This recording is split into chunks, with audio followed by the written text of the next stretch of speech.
Eu vos saúdo com a graça e com a paz do nosso Senhor e Salvador Jesus Cristo. Amém? Graças a Deus, depois de ter louvado a Deus, depois de ter lido bastante a palavra, agora nós vamos ouvir a palavra de Deus. E Deus ele quer falar conosco e de forma poderosa, tá? Vamos abrir as nossas Bíblias na primeira carta de João. Escrito assim: o que era desde o princípio, o que temos ouvido, o que temos visto com os nossos próprios olhos, o que contemplamos e as nossas mãos apalparam, com respeito ao verbo da vida. E a vida se manifestou, e nós a temos visto, e dela damos testemunho. E vos anunciamos a vida eterna, a qual estava com o Pai e nos foi manifestada. O que temos visto e ouvido, anunciamos também a vós outros, para que vós igualmente mantenhais comunhão conosco. Ora, a nossa comunhão com o Pai e com o seu Filho Jesus Cristo. Estas coisas, pois, vos escrevemos para que a nossa alegria seja completa. Verso 5. Ora, a mensagem que da parte dele temos ouvido e vos anunciamos é esta: que Deus é luz, e não há nele treva alguma. Se dissermos que mantemos comunhão com ele e andamos nas trevas, mentimos e não praticamos a verdade. Se porém andamos na luz, como ele está na luz, mantemos comunhão uns com os outros, e o sangue de Jesus, seu Filho, nos purifica de todo pecado. Se dissermos que não temos pecado nenhum, a nós mesmos nos enganamos, e a verdade não está em nós. Se confessarmos os nossos pecados, ele é fiel e justo para nos perdoar os pecados e nos purificar de toda injustiça. Se dissermos que não temos pecado, cometido pecado, fazemos-o mentiroso, e a sua palavra não está em nós. Amém? Bem, vamos fazer mais uma oração.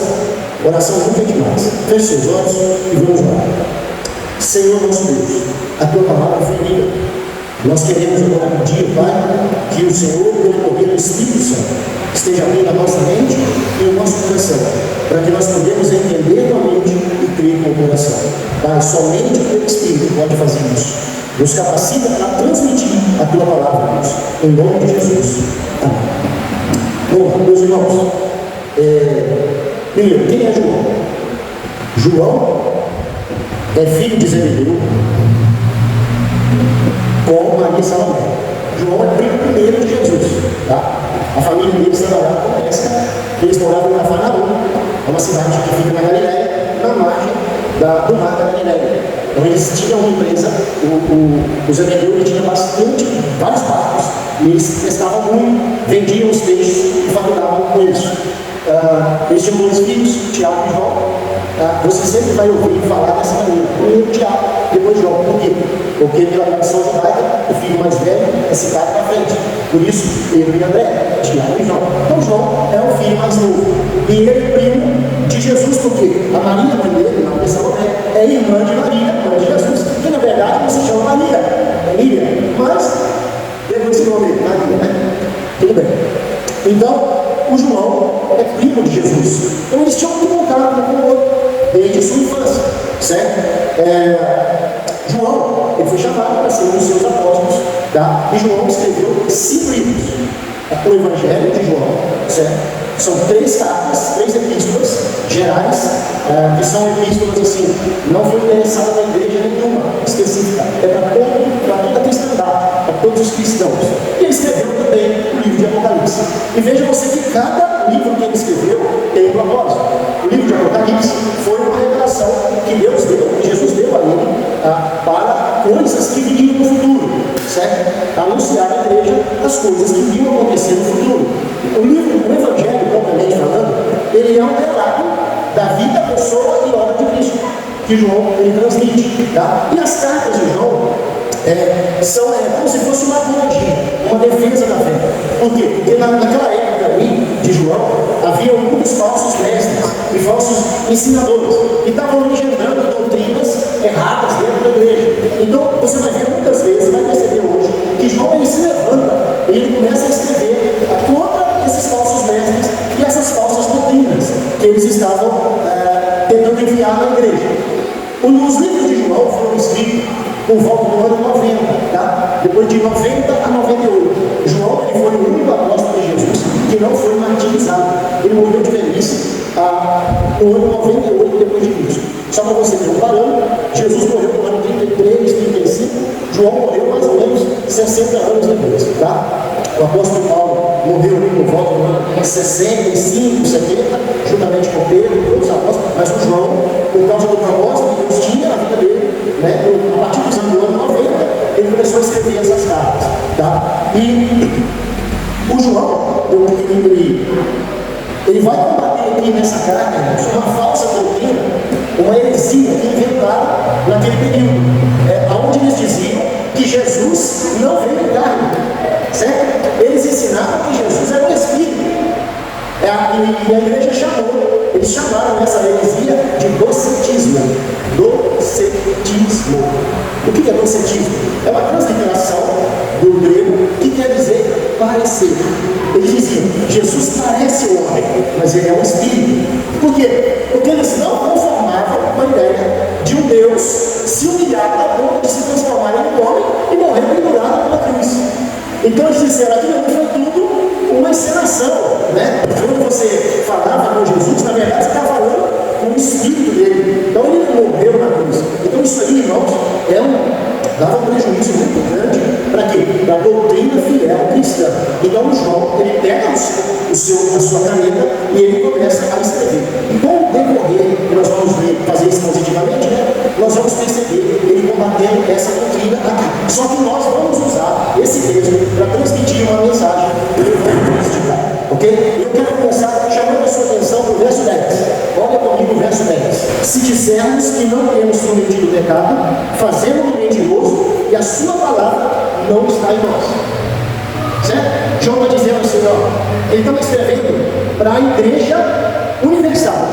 Não é do reino de Deus, tá? A igreja universal são todas as igrejas de Cristo espalhadas pelo mundo, tá? Então ele está dizendo assim, ó, pessoal, se eu e vocês dissermos que não temos pecado, estamos chamando Deus de mentiroso e não conhecemos a tua palavra. Veja que está escrito, se dissermos, eu e vocês, que não temos cometido pecado, fazemos mentiroso e a sua palavra não está em nós. João, irmãos, ele está querendo mostrar para nós aqui o seguinte, uma coisa que eu sempre gosto de dizer quando prego de forma evangelística.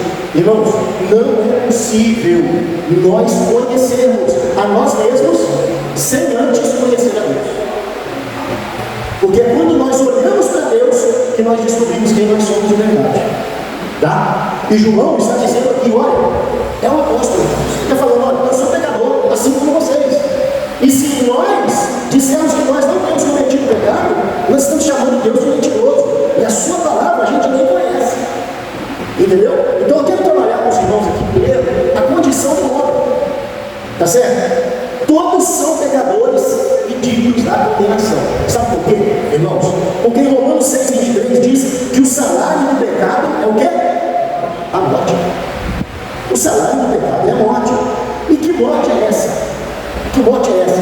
Deus, ele quando criou o homem, ele fez lá Adão e Eva, preparou o jardim do Éden, colocou o homem para morar lá, e ele falou para o homem assim, olha, Adão, presta atenção, você vai ser o líder aqui, sabe? Você vai governar esse jardim aqui, tá? Tem uma planta ali que eu plantei, uma árvore frutífera no meio do jardim. Daquela árvore você não vai comer, pode comer de tudo daqui, mas da árvore no meio do jardim você não pode comer.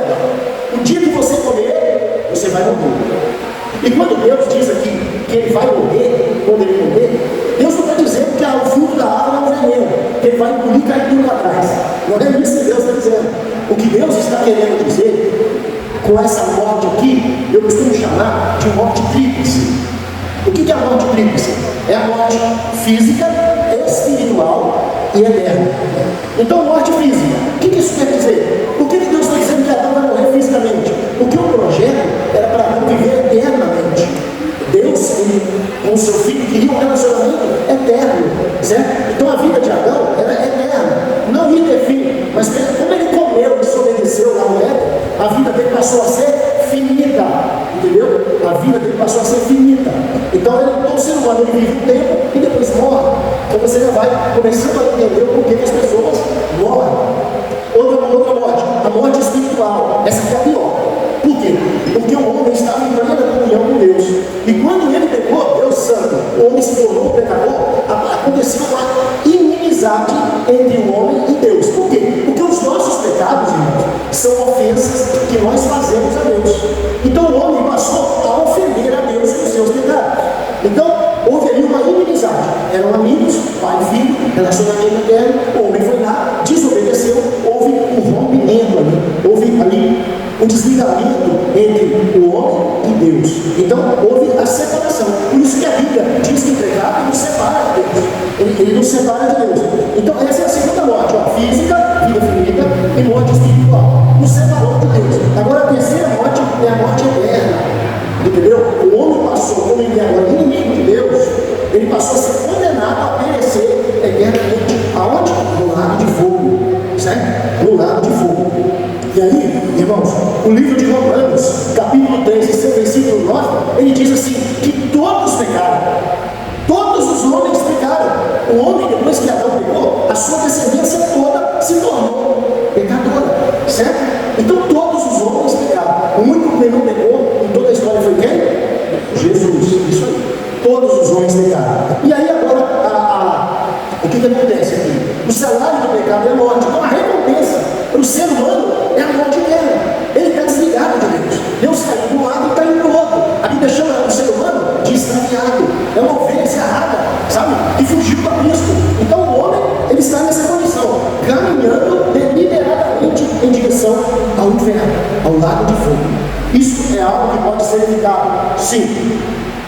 Aí a gente pode até fazer aquela frase lá do Chapolin Colorado, e agora? Quem poderá nos defender? Né? Nós estamos com pecador, não conseguimos viver sem pecado, e agora? Nós estamos perdidos, vamos todos para o inferno. Calma, existe uma solução. A Bíblia diz em Jó 42:2, a Bíblia diz assim, não, Jó falando, bem sei que tu podes, acerca de Deus. Deus, eu bem sei que tu podes, e que nenhum de seus planos podem ser frustrados. Qual é o plano de Deus no começo? Relacionamento eterno, pai e filho. Então Deus faz o quê? Ele vai dar um jeito nisso aqui para continuar o seu relacionamento eterno com o homem. O que ele faz? João 3,16. Deus amou o mundo de tal maneira que deu o seu único filho unigênito, para que todo aquele que nele crê não pereça, mas tenha a vida eterna. Opa! Então tem um jeito de escapar da condenação e do lago de fogo. Como? Qual é a condição? Presta atenção no texto. Deus deu o seu único filho unigênito, para todo aquele que nele crê não pereça ao inferno, mas tenha o quê? A vida eterna. Então a única maneira do ser humano não ir para o inferno é o quê? Crer em Jesus, confiar somente nele como seu único e suficiente Salvador. Certo? Então, irmãos, desse jeito, Deus, ele fez o quê? Ele vai dar sequência no seu plano e projeto inicial.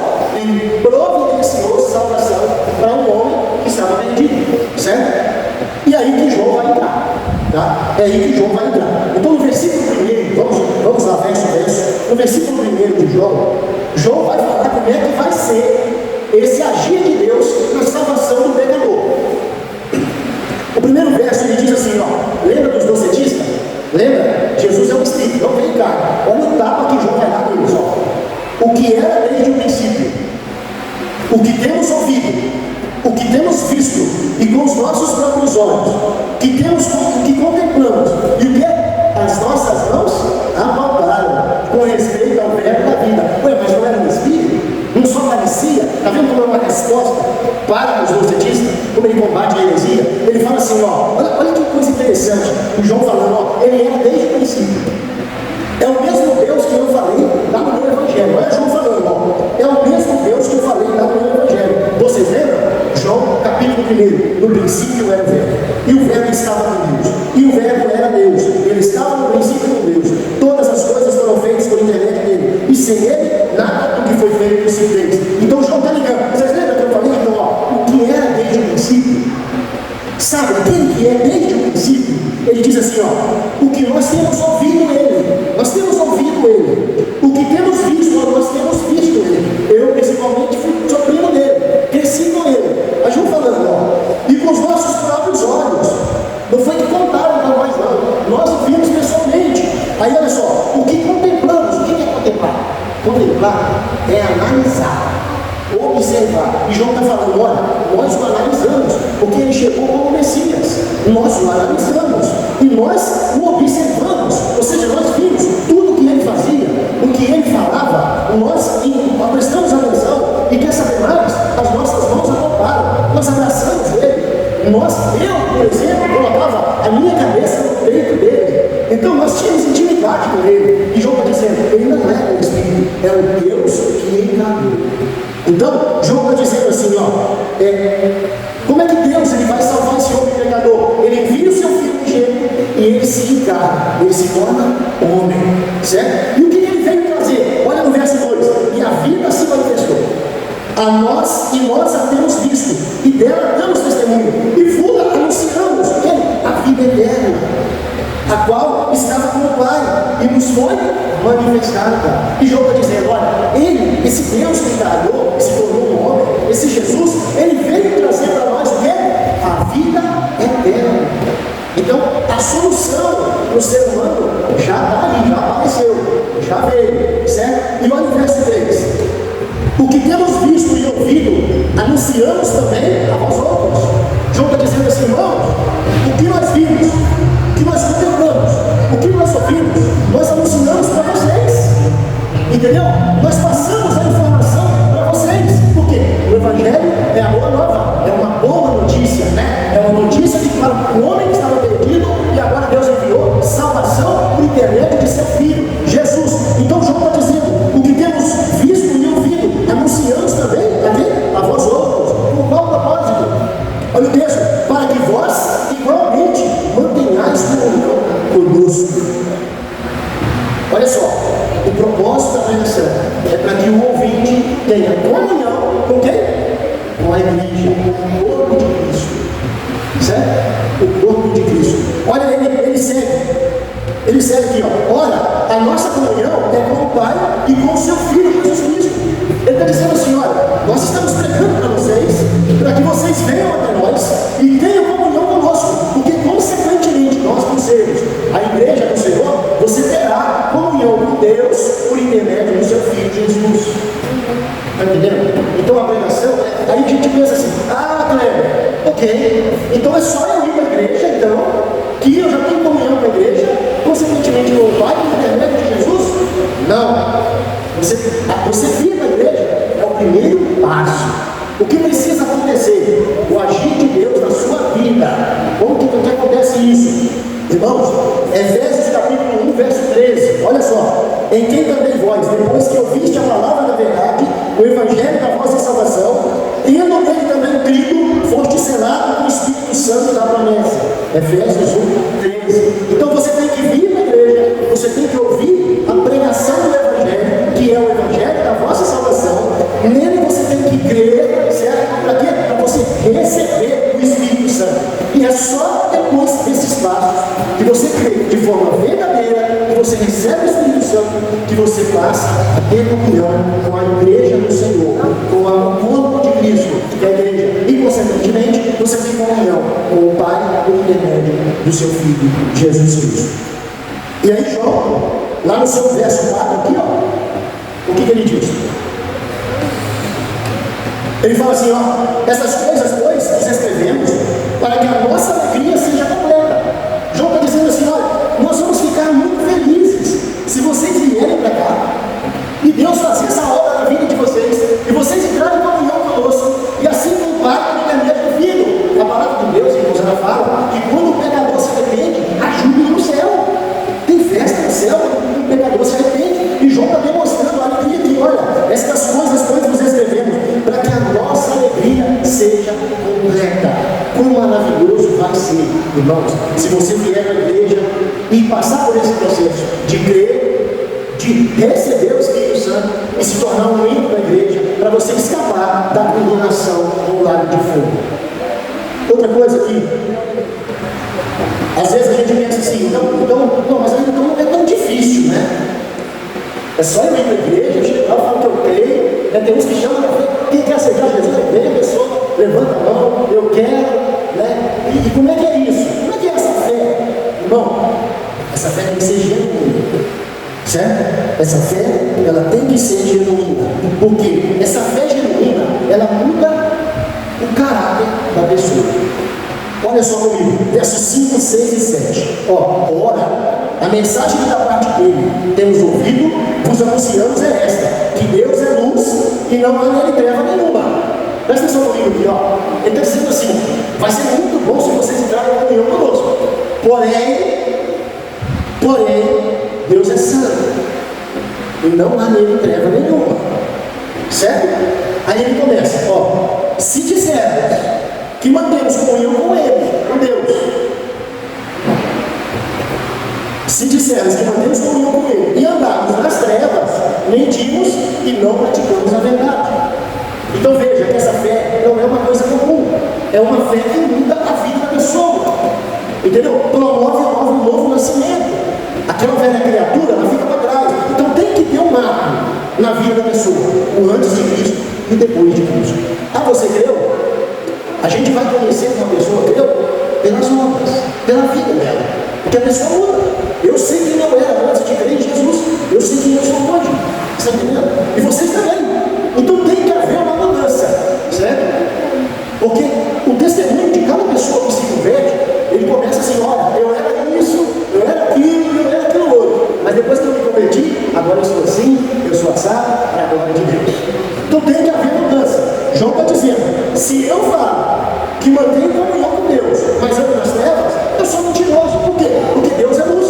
O propósito de Deus em resgatar o homem é fazer o homem lutar pela santidade. A Bíblia diz, nós somos filhos de Deus, né? Nós que cremos.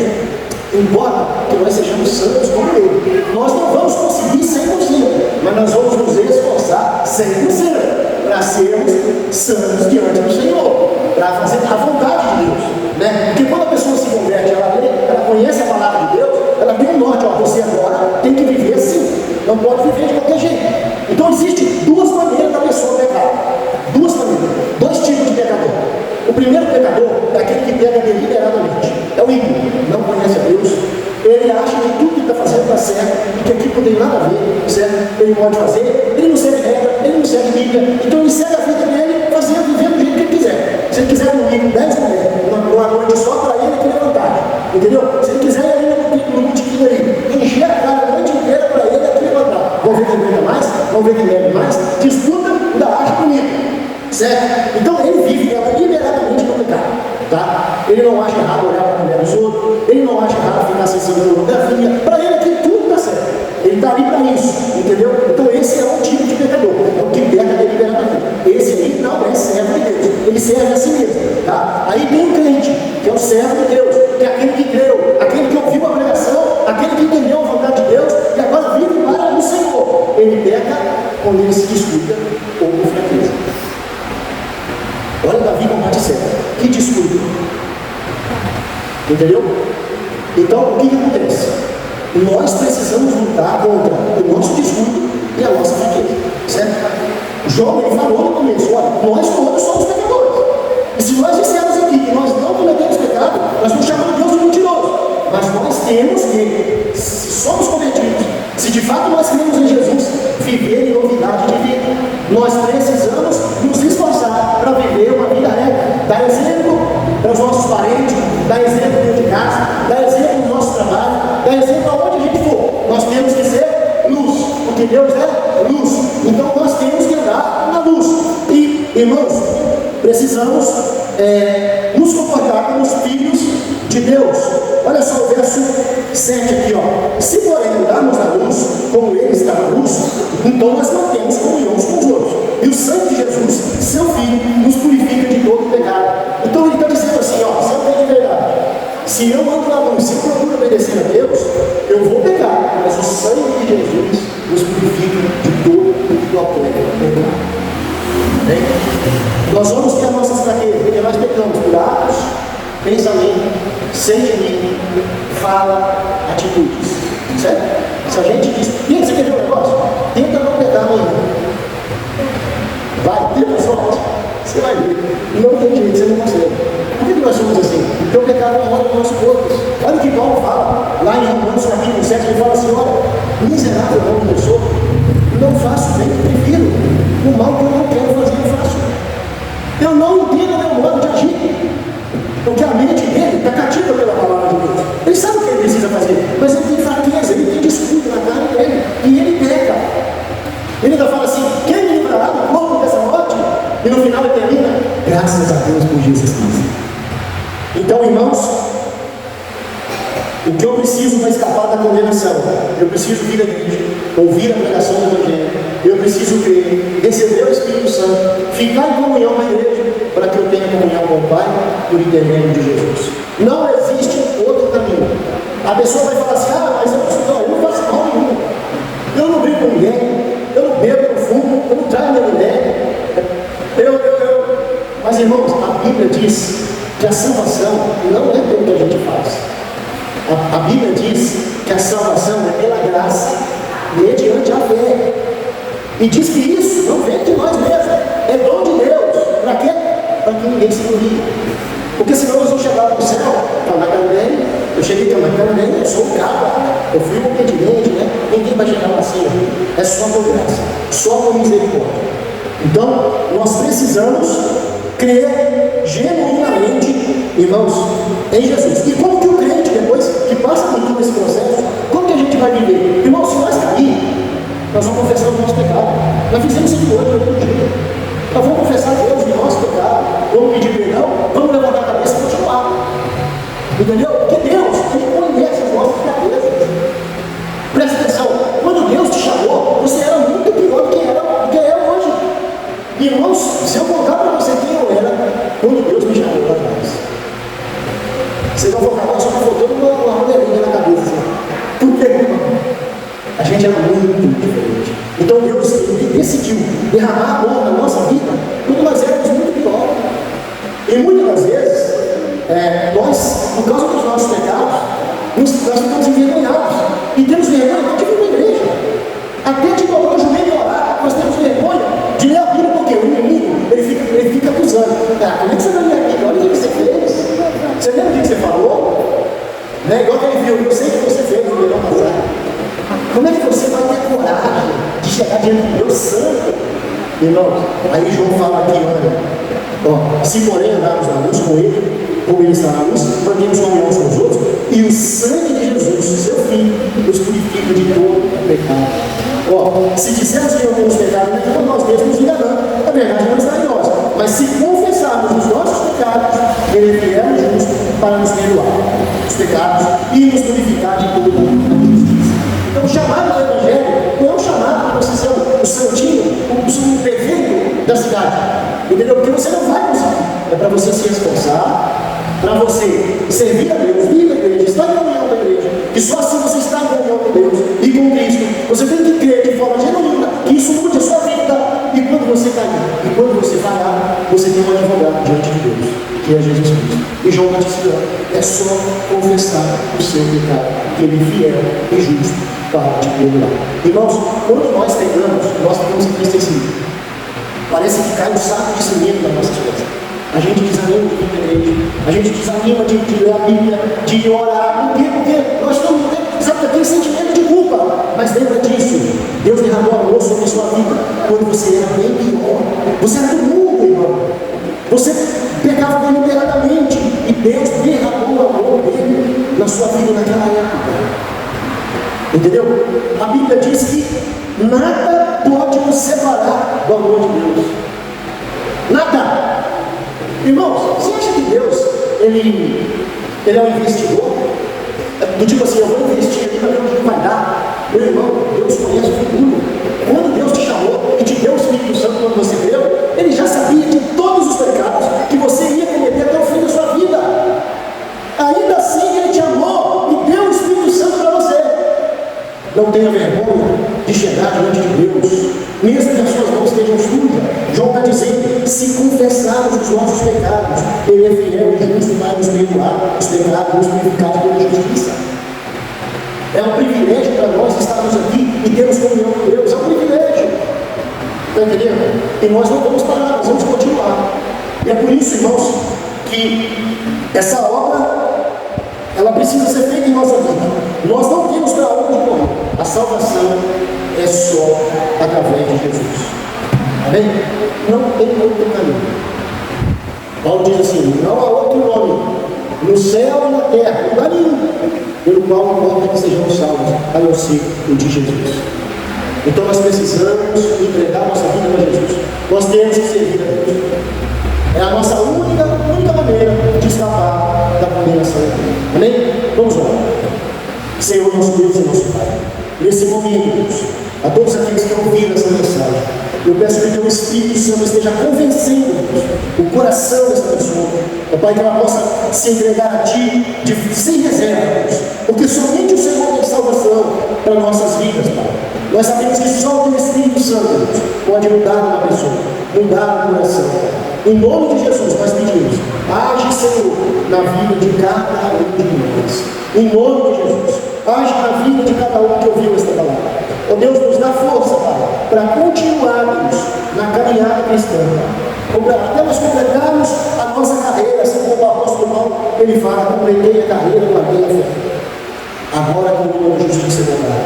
Segura na nossa mão, Deus. E quando nós fraquejar, nos conduz até o caminho da terra. Em nome de Jesus, visita cada irmão, visita cada família, Deus. Cada família da nossa igreja, Pai. Cada família que está nos ouvindo, nos assistindo, Deus. Nesse momento, Pai. Que o Senhor venha visitar poderosamente, curando os enfermos, libertando os cativos, Pai. Abrindo o entendimento dessas pessoas, para que elas tenham genuinamente no Senhor. Somente o Senhor pode fazer tal. Em nome de Jesus, nós te oramos e te agradecemos por tudo. Amém.